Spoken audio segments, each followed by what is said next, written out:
What's up? What's up, everybody? Welcome to a brand new episode of Part of the Problem. I am Dave Smith. Rob is out today, just me for this episode, but we will both be down in Fort Lauderdale tomorrow. Tomorrow and Friday, me and Rob will be down at the Improv down there, comicdavesmith.com. If you want to grab tickets, I'll be jumping on a plane tomorrow. My flight, I didn't make it to Cincinnati last night, but I will be doing my best to make it down to Fort Lauderdale tomorrow. And I'm being told flights are all on time and on schedule. So there you go. And of course, I'll be traveling a lot over the rest of the summer and into the fall. So come check out me and Robbie the Fire Bernstein on the road if you can. We'll be in Appleton, Wisconsin, August 13th through 15th. At the Comedy Mothership in Austin, Texas, Comedy 28th through 30th. Go grab those tickets now. They will sell out quickly, and that's always a real fun weekend. Louisville, Kentucky, Fort Worth and Dallas, Texas, Salt Lake City. Got dates in Las Vegas, in Portland, Maine, not Portland on the East Coast, and then San Diego, California. ComicDaveSmith.com for all those ticket links. All right. So today, this morning, some of you may have seen, Anthony Fauci, long awaited, testified before Rand Paul's Senate subcommittee. And I don't know, this was to me a very, very surreal moment. I was really surprised by what happened, which I rarely am. I did not, look, maybe some of you, I got this right when I got it wrong, but I did not think he was going to go in and plead the fifth the whole time. There's a little bit of a legal question here. It is above my pay grade. Talk to a lawyer friend if you got one. But there is a bit of a question here because of the somewhat unprecedented, or at least certainly unusual nature of Anthony Fauci's pardon. He's, being pardoned for like these blanket crimes that, typically speaking, a pardon, as most people understand it, is like somebody's convicted of a crime and you pardon them for that crime that they've been convicted of. But of course, Tony Fauci has not been convicted of a crime, but did receive a pardon, and it's kind of a blanket pardon, and it's for this long period of time. And then there's questions people are debating, like whether or not that pardon applies to this testimony also, or whether it doesn't. But I guess kind of the legal question here is that, like, if you're being subpoenaed and you're taking the Fifth Amendment says that you have the right to not incriminate yourself. But if you've already received a pardon, you really can't incriminate yourself. And so if you are pleading the fifth, then it would have to be for something that you are incriminatable about. And so then it opens up a lot of other legal questions about what could be pursued here. But that is not my area of expertise, and it's not particularly my area of interest. I'm just more interested in kind of the moment and what it says about our country and what people can learn from it. First of all, I'll just say that there is something to me. As I said, it feels very surreal. It's 6 years later, well, a little bit more than 6 years, I guess, because it started in March and we're in the summer. But like 6 years ago today, we were in the height of it. And it lasted for years and years. And this guy was the face of it. It is true, as Fauci will kind of lean on now when he says, I didn't lock anything down. Like, it is true that he was not a lockdown governor and he was not the president of the United States of America. And but this guy was literally, and everybody, we all lived through this together, right? I'm not exaggerating when I say he was the face of the government response to the pandemic. And more than just the face of it, his role was like the person there to give the scientific rationale for the totalitarianism. Like, yes, there's this governor who just declared it illegal for you to have a funeral for your father. And, you, American citizen, might be wondering to yourself in some faint part of your mind, like, but I thought this was the United States of America. How can the government possibly say it's illegal for me to go to work, and illegal for me to have a funeral for my dad, and illegal for me to have like a play date with my kids. Like how can the government possibly say that they don't have the right to? But hey, we got this guy in a white coat who's got all this science, to tell you that. So like that's the role this guy played. And okay, now this thing, COVID, as I talked about a little bit on the last episode or 2 episodes ago, but this thing, COVID, understand for me personally, and I'm not trying to just make it about me, obviously, because it was a huge thing for the country. It upended tens of millions of people's lives. It's COVID and the COVID response. And let's be clear, the response, because sometimes when you say COVID, it still makes it sound like you're talking about the virus. But what I'm talking about right now is the lockdowns and the mandates and all of that stuff. That there's really almost no other policy in my lifetime that you could compare it to, where it upended so many people's lives, tens, if not hundreds of millions of people in the country. And almost nobody escaped it unscathed completely. There's almost nobody whose life wasn't at least somewhat affected by COVID in some way. There's, like literally you'd have to go to people who are like really live in rural lifestyles, to have been completely unaffected by it. And anyway, so and this guy was the face of it. Now, again, like I said, for me personally, this was also a time where I kind of made my bones in the industry, and my show took off and my profile took off. And a lot of it was over this issue. I was going on Rogan's podcast, man, at the height of COVID, and we were going so hard against this. And it was a crazy time. It was a crazy time. I remember literally, you got to understand, for me, I was just, really just starting to bubble up a little bit in my career. And all of a sudden I'm on Rogan's podcast, and Fauci and President Biden are directly responding because of the misinformation that we put out on the show. Anyway, for me, it was a thing that I took a very hard stand on. It was a very big issue. It became like this national thing. I was on a lot of the biggest shows, about it, did a lot of debates about the topic.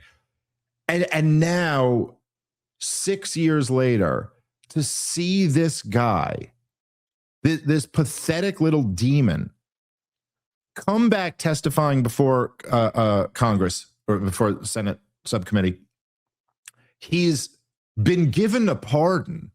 It's like it's this guy talked. He was as he was filling the role of being the face of selling the totalitarianism with pseudoscience bullshit justifications. I mean, he spoke with such certainty. He lectured the rest of us. He very casually told, with no problem told the rest of us, we just didn't understand science. And that's why you plebs were going to have to give up Christmas for the 3rd year in a row. That's why you couldn't have a funeral for your dad. That's why you couldn't go see your suicidal, depressed aunt.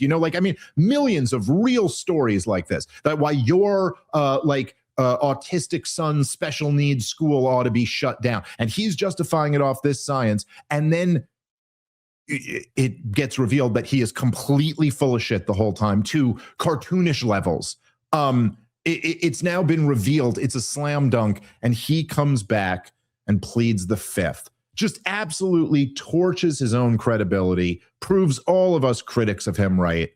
And just lets you know that he cannot answer these questions, because they really might, even with an auto pen goddamn pardon, his lawyers are going, we're not comfortable with you answering these questions because they might incriminate you criminally.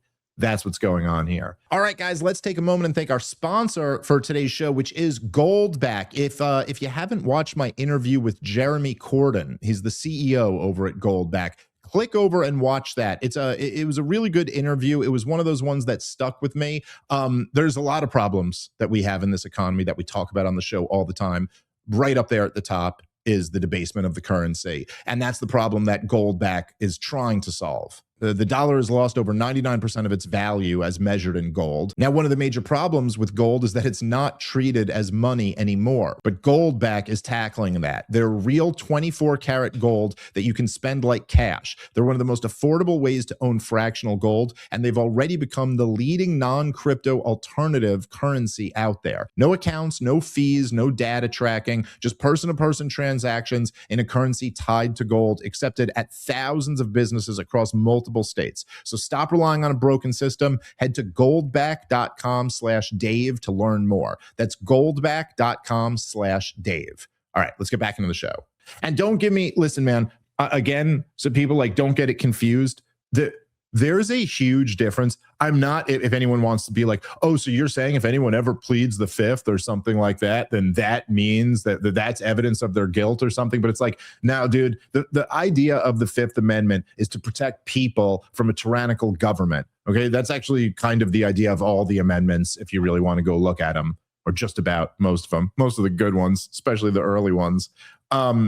But the idea is that if the government's trying to prosecute you, if the government is trying to, this is the idea of the Fifth Amendment, right? If the government is trying to deprive you, a citizen, of your liberty, then you have certain rights before they can just take your liberty away. And one of those rights is that you have the right to not incriminate yourself, right? Okay, that's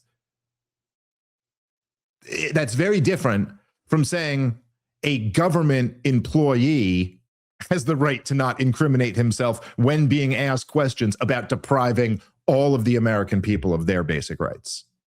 It's pretty obvious to see what a basic perversion that is.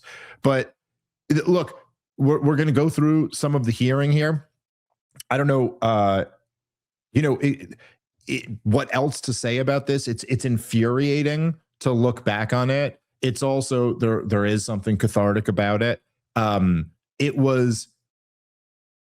It's crazy how in the span of really a few short years, because if you go back to, I say it was 6 years ago, but really it was even less than that, because through in the summer of 21, 5 years ago, Fauci was absolutely on top. Biden was in now, and he was running the vaccine mandate regime, and he was, like he was on top of his game. And then it was like a full year after that where it had started to crack. And then by a full year after that, a lot of people had woken up to the bullshit. This was only a few years ago between when he was, well, let's just play, before we even get into this, right here, Natalie, let's play the famous clip, which we've played before on the show and a bunch of people have seen. Let's play the Dr. Fauci, the second to last clip that I sent you there, Natalie, that Dr. Fauci, the science. This was him during his reign. This was actually him when it was starting to crack a little bit. Hold on, no, not this one. I wanted to play the it's like the second to last clip, I think, that I had sent you in the clip. Yes, this one right here. There we go. Anybody who's looking at this carefully realizes that there's a distinct anti-science flavor to this. So if they get up and criticize science, nobody's going to know what they're talking about. But if they get up and really aim their bullets at Tony Fauci, well, people could recognize there's a person there. So it's easy to criticize, but they're really criticizing science, because I represent science. Anybody who's looking at. All right, so there you have it. This is what Fauci would say. And again, this is just a little taste. There's a million of these. There's a great, of course, Tom. Oh God, I'm blanking on. I'm sorry, this is terrible. But what's his name? My favorite Twitter follow. Sorry, I'll look it up right here. Tom Elliott. I'm sorry. My apologies. Tom Elliott. The Twitter account is great on this, and then Maze. There's an account like Maze, I think, is the account. They're great on these. They put out these compilation videos of Fauci, and you can just see all the stuff. But just to remember, to remind everybody, and this is part of the reason, a really substantial part of the reason why there's so much love and camaraderie amongst all of us who were, opponents of the COVID tyranny, who were against the lockdowns and the mandates and the stupid vaccine and all of the just mass, absolute delusional hysteria Like, I mean, it's like hard. It was a moment of society losing their minds, led from the top, like with all of the people at the top trying their best to make the people crazy, to like pushing this mass psychosis on the people to the point that, I mean, I remember being in it, and I had like a 2-year-old at the time, and being at like a playground and there's parents there masking up their 3-year-old. This is like in 2022.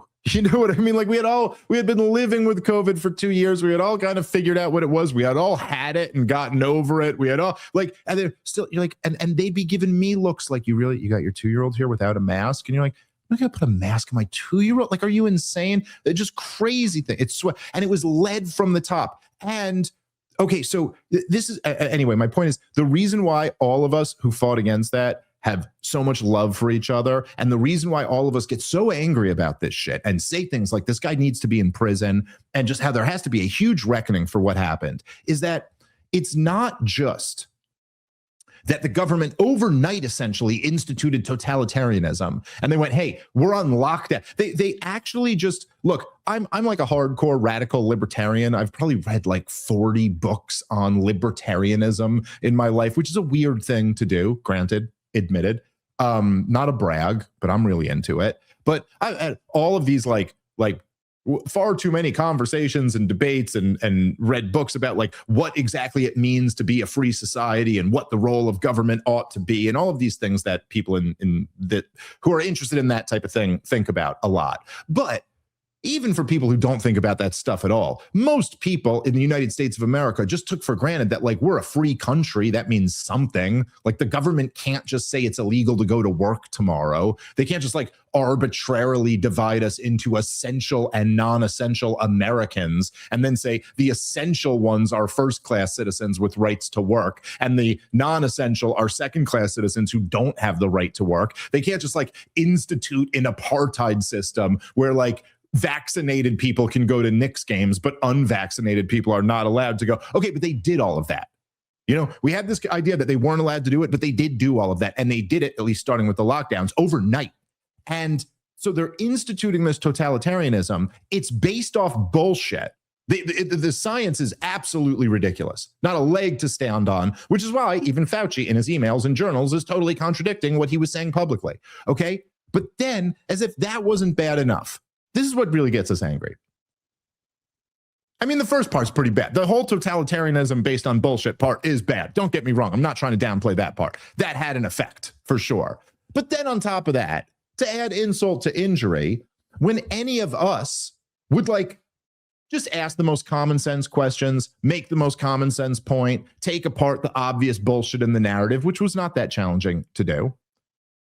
When we would do that, this motherfucker's role was to get on TV and bash us. Like, it's not like he was getting on there to explain the science. He was getting on there to, even in this little clip, and you could see it in those montages that I referenced before, just over and over and over again, he'd get on there to tell you immediately that all the people criticizing him hate science. And they're really just anti-scientific, morons who don't know what they're talking about, blah, blah, blah. Meanwhile, we were calling the whole thing right the entire time. Meanwhile, if you right now were to go and put my track record versus Fauci's track record, I got probably a score of like 98% of it right, and he got maybe 2%. I mean, it was like with every little thing. And now, of course, it's been revealed that he knew that he wasn't just getting it wrong. He was lying. And so, and by the way, it doesn't have to be my record. Put Rogan's record up against him. By the way, as I know I've brought up over the years, but I'm sorry, if this happened to you, you'd probably bring it up a few times too. But so when I was on Rogan, at the time, this was like the biggest thing that had ever happened to me, or the biggest thing I was ever part of. But one of the episodes I was on Rogan, and I'm trying to see if I can remember this exactly correctly, but it was, so this is during Biden, this was during the vaccine mandates. And at one point, me and him, I had said, I forget the exact thing, and it wasn't about me. It was about what he was saying, because they were flipping out, obviously, over the biggest media guy being totally against their narrative and heroically, kind of bringing that information to the masses, if you ask me. And I said I would never give the vaccine to my kids. I guess maybe, I don't even know if my son had been born at that time, but I said I would never give it to my kid or kids. And I was like, it was still an experimental vaccine at the time. And it was very clear. I mean, this was years into COVID. It was super clear that kids just weren't at risk of the thing. Kids didn't have negative outcomes from COVID. It is almost impossible, like statistically impossible, to find kids that didn't have like severe underlying health conditions who had any negative outcomes with COVID. And so I was like, why would I give them an experimental vaccine for something that's not a problem? And then Joe, being the ballsy motherfucker he is, he took it a step further. And people may not respect this, but at the time it was ballsy. He goes, I'd recommend to young people, I wouldn't recommend you get the vaccine. I'd recommend just be really healthy, eat really good, get outside, like be really healthy. Now, this is what Fauci responded to. This is what Biden responded to. They called us out for spreading misinformation. And now, at the time, Fauci said he went on a whole thing where he called us out for spreading misinformation. And then he said, what Joe Rogan doesn't understand is young people don't get vaccinated for them. They get vaccinated for the old people, because if they get the vaccine, they can't pass the virus on. So for the record, in hindsight, Joe Rogan's advice was for young people to get really healthy. And Fauci countered with, if you get the vaccine, you can't get the virus and pass it on. Joe Rogan's take aged like wine. It is undeniably great medical advice. In fact, in the United States of America in 2026, the best medical advice you could get is to be healthy and have a healthy lifestyle. And Fauci's claim was demonstrably proved wrong. Oh, by the way, and his diaries prove that he knew they were wrong when he was making them. Yeah, the diary entry when he said is from before that. So, like, what can I say?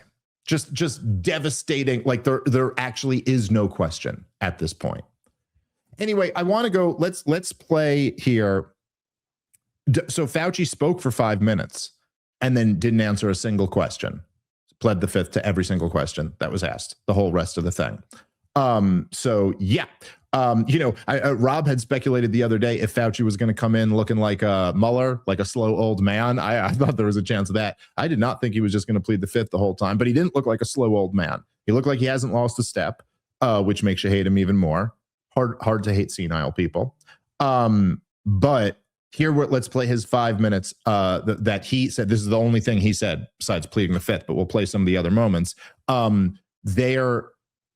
got to say, I can't even put into words how appalled I was by this opening. It's everything that is wrong with the country and the government and the ruling elite. But here he is. Here is this little weasel all these years later, having not only been proven wrong about everything that he said with certainty, not only proved wrong about everything he said with certainty while demonizing huge percentage of the American people who stood up and pointed out that he was wrong about everything. Not only being after proven wrong about everything, but now being proven to be a liar about the false public statements he was making in defense of government totalitarian policies. Here is his Fauci's statement. Well, actually, I guess we're going to hear Rand Paul's opening, Fauci's 5 minutes, and then into a little bit more Rand Paul, but we'll go through all of it and we'll pause where necessary. Thank you, Mr. Chairman. The accusation that the committee has denied access to the minority to records is categorically false. This is the most transparent investigation in the history of Congress. We actually created a website and we put all of the information on the website. It continues to operate. The reason it hasn't been accessed is no Democrat ever signed up for it. Not one Democrat. We told them the access. They never asked for the access code. They haven't been on the website because they have not cared about the investigation. It's a practice of this committee to swear in the witness. Dr. Fauci, please stand and raise your right hand. Do you swear that the testimony you will give before this committee will be the truth, the whole truth? And here, you nothing but can the skip truth? ahead a little bit, Well, Natalie. I apologize. Yeah, just at the beginning of him talking, that's fine. Member Peters, members of the committee, I served at the NIH for over 54 years, 38 of those as director of the National Institute of Allergy and Infectious Diseases. Over that period, I proved that I believe in and respect the value of legitimate congressional oversight.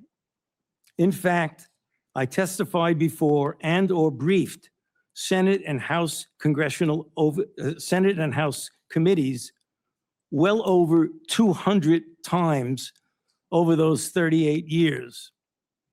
During and after the COVID pandemic, I have appeared multiple times for hearings in the Senate and the House, usually under oath, and sat for several days-long transcribed sworn interviews, answering questions about the very issues that are now the subject of this hearing. However, given Senator Paul's obvious obsession with calling for my prosecution, his repeated slanderous comments about me, and recently his publicly releasing my unredacted personal diary aimed at embarrassing and intimidating me, the only conclusion I can reach is that the sole reason he is calling me before this committee is to get me to say something, anything, that could vindicate his repeated public pledges that I end up, in his words, quote, behind bars. All right, so let's pause it. Let's pause it right here. Any reasonable... Let's pause it right here and really just take this apart for a second. First of all, the claim comes in, and I love this at the beginning where it goes like, okay, first of all, I've been in public service for so many years, okay? This is one of the worst things about the government. They create this, I've been in public service. And so in some ways you're like beyond reproach, you know? You've been in public service. Like as if we're somehow to believe that they're all servants to us somehow. They've been serving you loyally for years. You know, my let's take for example, like my dentist. Okay, my dentist happens to be a really good guy, good dentist too, really good guy, like the guy. He's a fan of the show too, so you might hear this. So my dentist though, like he's a real good guy, he's a real good dentist. I like him a lot. He's I don't know, maybe 15 years older than me. He's probably been in dentistry for a good 20, 25 years. But if like you would just never hear him going off on how he's dedicated his whole life to the service of teeth and the service of other people. And that because of that, you have to recognize what a great person he is. You know, like if someone were to talk to you like that, like right away, you'd be like, I don't know, dude, he's been a dentist for 25 years. He's probably got a net worth of $4 million and he's got a beautiful summer home and a beautiful house and has made a beautiful career for himself. And like, by the way, that's not doubting that he's done service, a lot more service than someone working at the NIH has. Like he's actually repaired people's teeth when they needed it. And like he's done a service to the community, but at the same time we go, yeah, dude, but you get paid for that service. You don't just do that out of the goodness of your heart. You're a self-interested creature and you're making your money. Okay, Fauci has a net worth of like $15 million. Let's sit here and tell me about this service that he has. He's such a servant. Well, you're just a, what? I don't know, a ruler? But, you know, you make 40 grand a year and he's worth 15 million. So I don't know. First of all, that's a bunch of bullshit. And then he's going to sit here and say, well, I've testified. I respect, you know, congressional oversight because I've testified a whole bunch of times before. Yeah. And that's what's in question when you lied before Congress, which has now been demonstrated once again by these diary entries. And so, oh, I respect the oversight of Congress. You know, it's like if I went in, you know, to a court and I went to all my court appearances and then they found the murder weapon. And then I came in and said, well, you know, I've obviously demonstrated that I respect the court of law, but I'm just not doing this one. I'm sorry. Like, okay, well, then that kind of defeats all the previous ones. And so, you know, and then what can you say, man? What can you say about this is his claim? Listen, man, there are at least like 5 or 6 bombshells in the diary entries, including one entry where he writes that they did gain of function. Well, he doesn't write gain of function. He actually writes GOF, but he goes, we funded GOF research at the Wuhan lab. And he testified under oath before Congress that they didn't fund gain of function research. So unless he can come up with GOF standing for something other than gain of function research, which I guess is possible, but it sure seems like that's a big one. Him admitting that the vaccine waned not only against preventing infection, but against serious injury from infection. He knew that way before, when he was saying the exact opposite and berating us for being anti-scientific. Like, there's all types of lies that were clearly demonstrated. So then he goes, his response is, oh, Rand Paul's like totally obsessed with me. Like, what?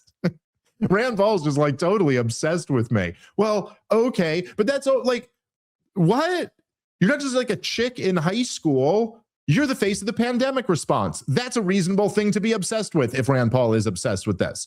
Like saying you're obsessed with the Kennedy assassination or obsessed with 9/11 or you're obsessed with the war in Iraq or something. It's like, well, yeah, we should have justice for all those things.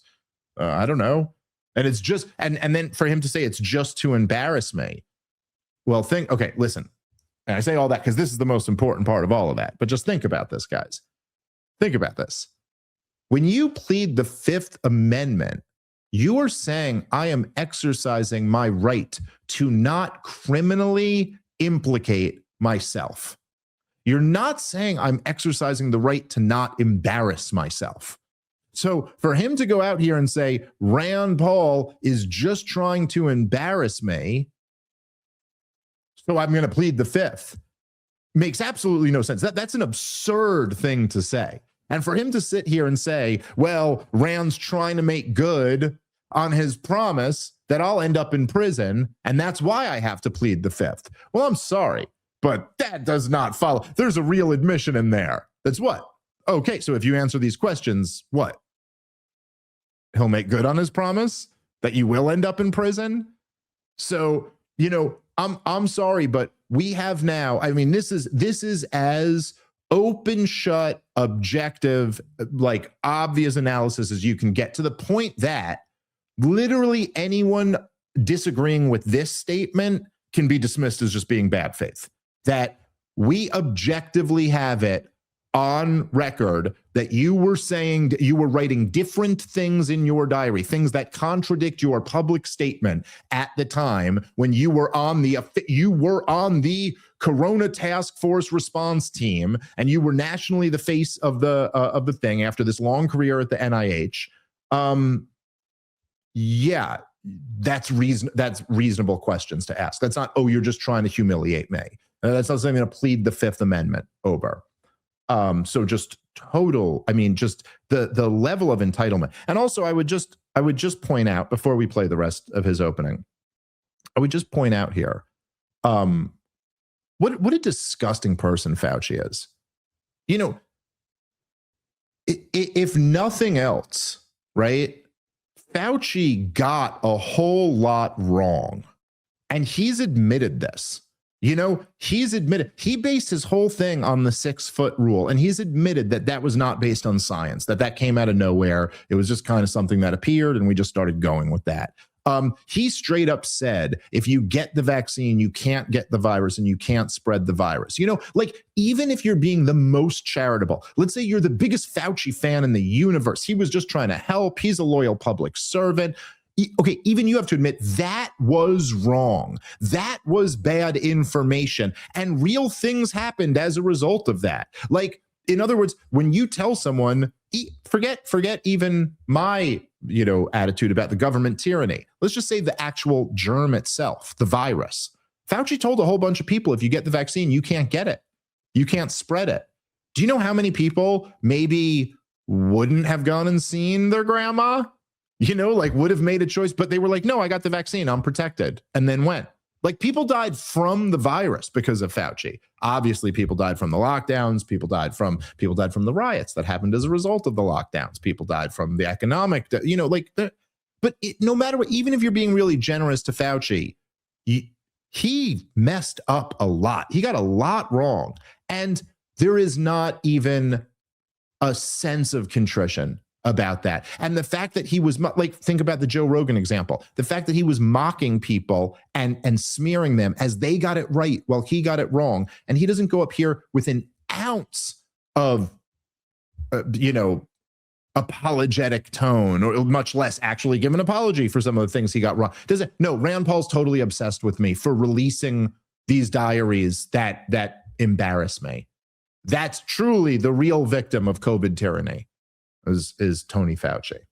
Yeah, let's keep playing.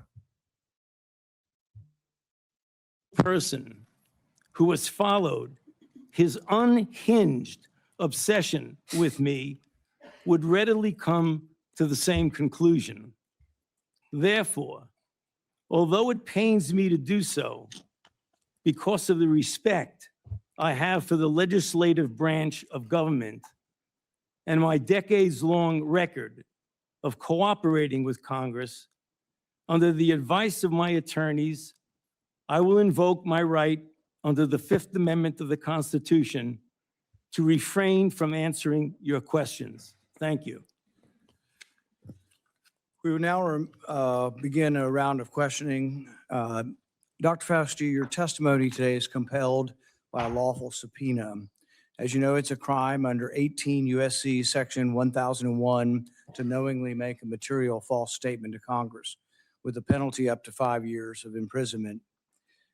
Understanding that you are under oath, the American people would like to understand your reasoning, your rationale for why you chose to fund the research in Wuhan. There have been, intelligence agencies, the CIA, the FBI, the DOE, have all come to the conclusion that more likely than not, the virus came from the lab in Wuhan.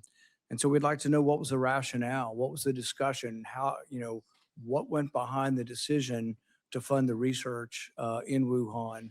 How did you come to the conclusion that a totalitarian country would be capable of doing this in a BSL-2 lab, a lab that lacked the security?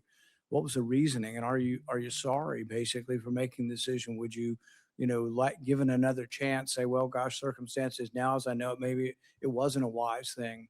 Can you explain to the committee why you chose to fund this dangerous research in China? On the advice of counsel, I respectfully decline to answer. All right. So there you go. It's okay. So here, we can stop the clip here. And it continues on like that forever. Every question that he's asked, this is his response. And, look, what can I say? You be the judge. But think about like how reasonable the question that Dr. Paul just asked Fauci was. Like, why did you fund this lab where the virus almost certainly came from? You know how reasonable a question it is for the American people to demand an answer to that question. And here, I'm sorry, somebody tell me if I'm wrong. I'd love to argue this with someone, but you're going to tell me, it's again, this is why I mentioned the personal stuff, because it's hard not to, because it is just kind of surreal. I remember when, and again, don't get me wrong, a lot of people throughout history have risked their lives to stand up and tell the truth. So I'm not brave, and neither is anybody else in the podcaster class. But there were, it was a crazy time. It was very unpopular to stand up against this guy. He was treated as if he was like an entity above politics. This wasn't a politician. This was, as he just told you in that clip we played, this was the science. I'm sorry, man. Like, you could have your arguments with Nancy Pelosi or Mitch McConnell, but if you have an argument with Tony Fauci, you just have a problem with science. This is how religious, the claim was. And okay, so in this time, the people who did stand up and criticize that guy, they really risked censorship and deplatforming. A lot of people's careers were really damaged off of it. There was tremendous pressure on all of us who opposed the thing. And I must say, it's kind of vindicating to see years later, the man, none short of the man, Anthony Fauci himself, sitting there while Rand Paul asks him, why did you fund the lab where this virus was made? And Dr. Fauci looks into the camera and says, I can't answer that because you can't force me to criminally incriminate myself. Ain't that something? Yeah, let's jump. There were some good other clips of Congressman grilling him, and obviously he's not going to answer any questions. Spoiler alert: we already know that. But here, let's jump to the next clip, Natalie. You know what I can't quite figure out is that why you were so obsessed with it, because you're already rich. I mean, and your scheme worked here. I mean, your net worth now is north of $12 million. You got over $1 million in cash awards during COVID, during a 12-month, 24-month span during COVID. $1 million you knocked down in cash money using federal resources. Now you're worth more than $12 million. You've got a pension that in its first year paid out north of $400,000 a year. 1 million people dead, you're getting rich. 1 million people dead, you're using federal employees to get cash awards for you. 1 million people dead, and you're here taking the fifth because you don't want to admit that what really happened in all that time was a multi-month, multi-year course of self-dealing. Isn't that true, Dr. Fauci? On the advice of counsel, I respectfully decline to answer based upon my rights under the Fifth Amendment to the Constitution. Yeah, well, silence is admission. And here's the real thing. At the end of the day, it wasn't just about the money, really, was it? It was really about a power trip. I mean, through all of this, you want to be the most famous scientist in the world. You were so focused on getting every award and every drop of cash that you could, all because you wanted to be on TV. You wanted to be the sun god of science. You wanted to be the guy who was in charge of it all. You wanted to lambast Trump. You wanted to make sure that nobody else stole your spotlight. You wanted to be the guy. You had time to sit for InStyle magazine. Here's what you were doing with your time. You could sit for InStyle magazine, but you can't answer questions for the American people. You could sit for InStyle magazine, but you're here taking the fifth. You could sit for InStyle magazine and get $1 million in cash awards. But now the cat's got your tongue. I bet he does. I tell you what, here's my conclusion from all of this. This was really all about you the whole time. Somewhere along the way, you lost your way. You may have been a good public servant at one time. We can bail on this clip. I can tell you from... Listen, I don't get me wrong. I understand this is all political theater, but that right there, that was some good political theater. And I really like it being used against him. Don't get me wrong, by the way, guys. I notice all the congressmen who weren't good on this issue at the time, who were there, who now try to look really good. Don't get me wrong. I see Ben Shapiro. We all know Ben Shapiro was saying, get the vaccine dopes and lecturing his own audience and stuff. But now when it's real easy, he'll be knocking Fauci. Oh, he was always against the lockdowns or whatever. I know there's a lot of people who come over and jump on board late in the game. This is, by the way, happens on every single issue. That's every controversial political issue. If you take an unpopular stance, which I've done on several pretty big ones, the same dynamic happens where like you say something, it's like it's radioactive to say it.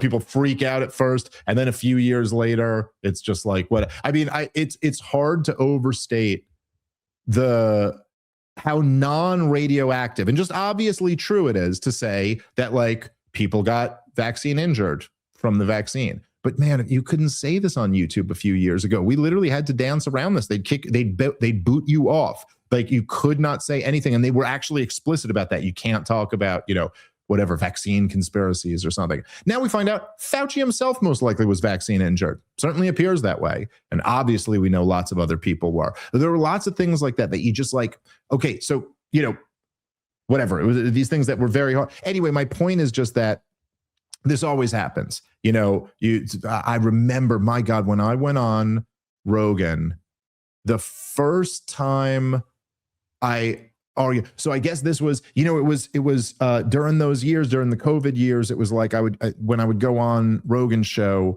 we would all talk a lot of stuff about COVID and lockdowns and the vaccine. And then the Ukraine war started.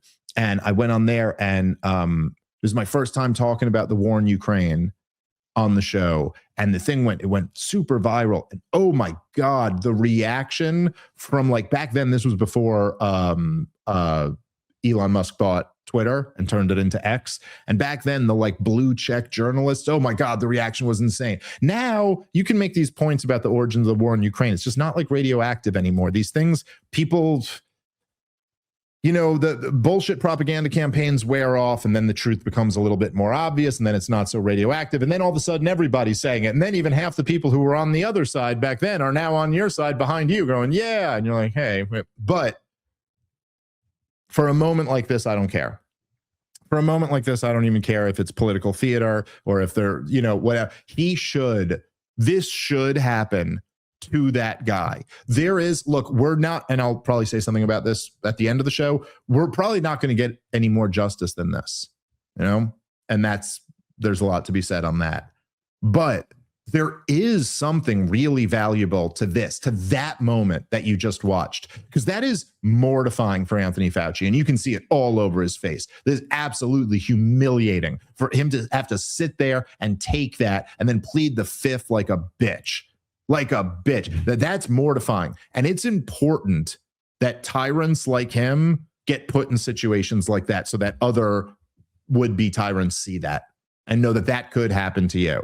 So I'm for using all the political theater, and that's a great way to do it right there. Yeah, you got time to sit for photo shoots, but you can't answer questions before a Senate subcommittee to the American people about the origins of the virus that led to the biggest pandemic and the crazy response that you ushered in and recommended, on record recommended.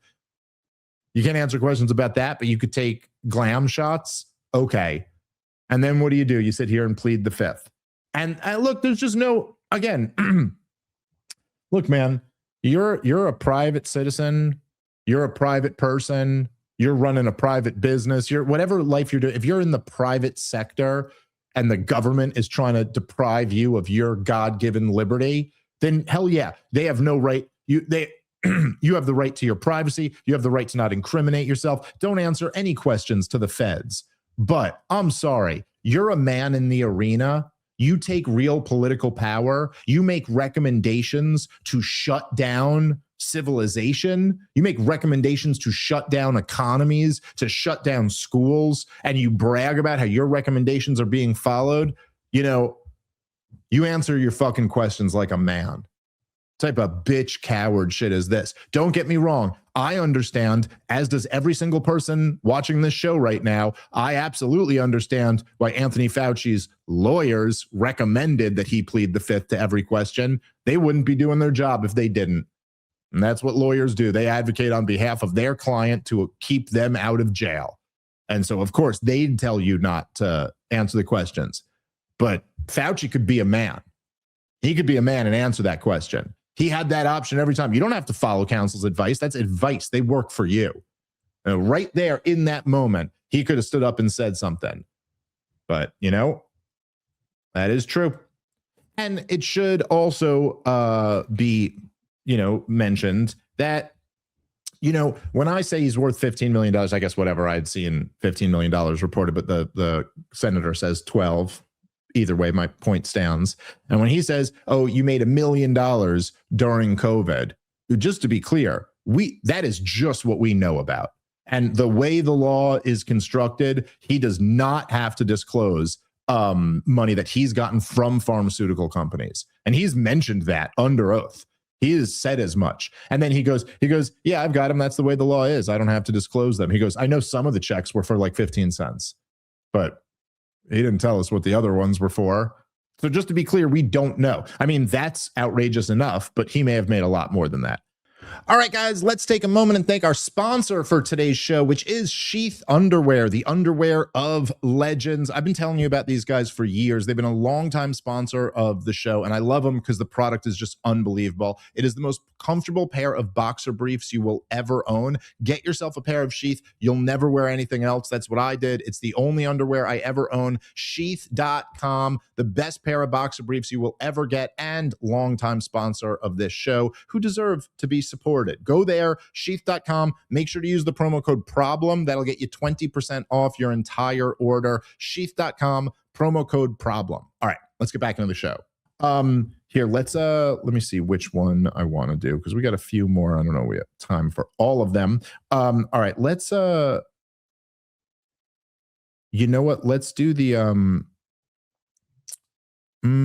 let's go to the Bernie Moreno, who I did not know. He kind of made a name for himself off of this. Again, political theater. I don't trust politicians, but I did like what this guy say. This is the who the fuck do you think you were? One, Natalie. Let's play that clip. It was about 6 years ago today that I decided I'm going to give up my businesses, sell them all, run for office, run for the United States Senate. Here I am sitting in front of you 6 years later saying, who the fuck do you think you were for doing that? It is a total disgrace what you did to this country. And if my Democrat colleagues are standing there defending you, I hope the voters of the United States of America watch the clips of every one of you doting on a guy who was more interested in being a celebrity than saving American people. I will make it my mission to make certain that every single one of those Democrats who did that will see that clip over and over and over again. Because there is no defense of what you did.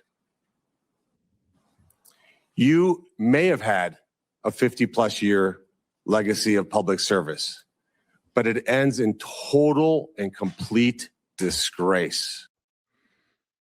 Man, I gotta say, I love that. And I don't know anything else about that guy, but man, that one really won me over. It's not too often a senator really wins me over like that. All right, I guess maybe we'll do one more. You know what? There's one more clip of I think. No, hold on. No. I'm sorry. I thought I had another clip of that guy, but I don't. Well, look, I mean, I guess I'll rant for the rest. We don't need any more clips. All right. Let's start with this. So, what do we do now? You know, it's easy to be hyperbolic in moments like this. So I'm trying not to be. But when you really just start to look at it, you go, I'm not. Yeah, I remember in the debate I did with Chris Cuomo, which was a big thing. Like as I've said, people still come up to me about this debate everywhere I go, man. I still get thank you for kicking Cuomo's ass everywhere I go. And it was nice to do it. It was very easy. It was, man, in hindsight, I can't believe he agreed to do it. I mean, it was after the whole thing. It was after COVID was done. We debated COVID. And it was so impossible to defend the track record that they had. But he tried to. And one of the first things early in the debate, I said, and I knew what I was doing when I said it, but I referred to the lockdowns, I believe, as the totalitarian lockdowns. And then he said, look, he goes, calling the lockdowns totalitarian, that's hyperbole, And I responded by saying, look, man, you had lockdowns, you had a situation in America where regular people across the country, like in almost any state you could picture, with very, very few exceptions, like not in South Dakota, but almost everywhere else, right? Like even in Florida and Texas and the places that's opened up quicker, at a point, you had a state where regular Americans were turning on the TV every day. I know if you were a New Yorker, if you lived in New Jersey, if you lived every day, the governor was giving daily addresses. And you would turn on your TV every day to find out from the governor what you were allowed to do today, down to, am I allowed to visit my grandma who's dying of stage 4 bone cancer? Like, am I allowed to visit her and be with her in her last moment? Am I allowed to go to work? Can we have a funeral for my uncle? Can my kid go back to school? Like down to the most intimate, down to, am I allowed to have Thanksgiving dinner this year? Like the governor was letting the citizenry know what they were allowed to do every day. And including, by the way, every last thing that I just listed at a period of time was, no, you're not allowed to do that. Every last one of those things. I'm sorry, the only word for that is totalitarianism. Like, then what does the word mean? If a government ever were to go totalitarian, then how would, what's the point of that? Is not that's not hyperbole. That is, that's just what the word means. And if you couldn't describe that situation as totalitarian, then okay, so that's what we're talking about. We're talking about totalitarianism sweeping this country, being demonstrably shown to have been sold off of lies, not bad information, but lies. We see that from the diary. This guy knew he was not delivering the science as he claimed anyone disagreeing with him was disagreeing with science. And so we have that. And then this guy who wielded this government power gets to come in and plead the fifth. I mean, this is spitting in the face of the American people. And look, I don't know. I'm not a lawyer. I don't know. I've heard lawyers make arguments about the constitutionality of Biden's auto pen blanket pardons or whatever. But hey, man, this is a pretty profound crime. This is what you might call an extenuating circumstance. Prosecute him anyway. Test it. Take him before the American people, you know? But here's the thing. We all know none of that's going to happen. We all know none of that's going to happen. And so everybody, including these Republican senators who are so, now that it doesn't matter anymore, they will give us this great moment of political theater. Now that Ben Shapiro isn't calling anyone who doesn't take the vaccine a dope anymore, now that the moment's cooled down, we get some good commentary out of some of these people. But how about holding the Trump administration accountable for protecting the guy?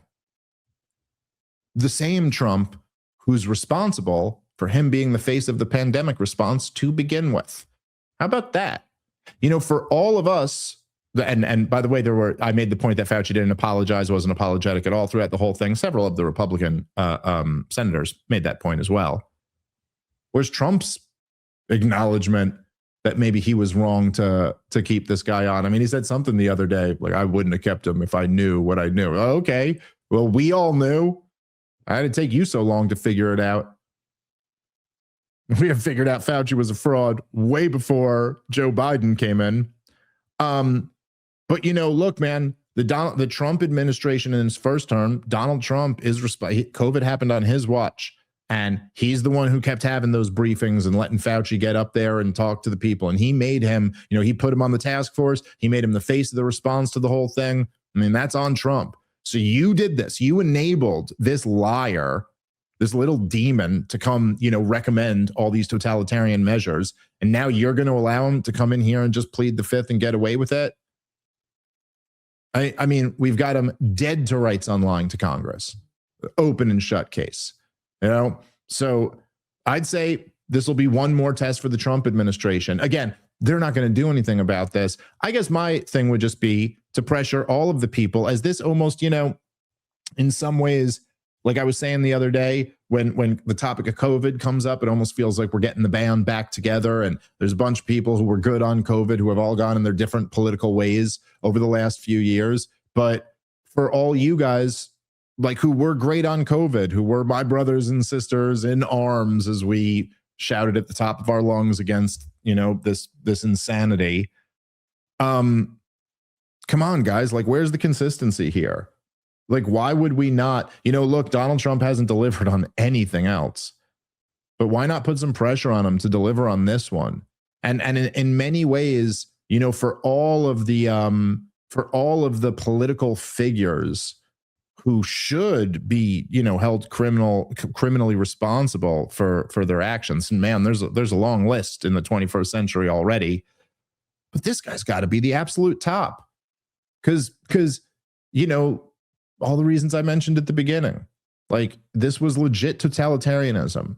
And he was the guy who stood up there and said, no, there's a scientific basis to all of this, when he knew there wasn't. He knew exactly what he was doing. And as was pointed out, he enriched himself quite a bit the whole way. So, man, I will say there's something strangely vindicating about going over all this, but it doesn't exactly leave you with a good feeling about it. Now, does it? But anyway, there was something positive here. There was something positive that this was the spectacle that everyone got to see. Anyway, we'll see what comes from that. I will see you guys tomorrow in Fort Lauderdale. Really, really looking forward to it. Hope to see a bunch of you out there, and then out on the road, comicdavesmith.com. Don't forget porchtour.com for all of Rob's solo gigs, because he goes around headlining when he's not opening up for me. And the members only episode, it will not be normal time tomorrow, but we will get a members only episode out this weekend. Sorry, flying at that time. Or perhaps, the airlines will cancel my flight and then it'll be at normal time, like what happened yesterday. We'll see. Hopefully not. Thank you guys for listening. Fuck Fauci. Long live liberty. Viva Ron Paul. Peace.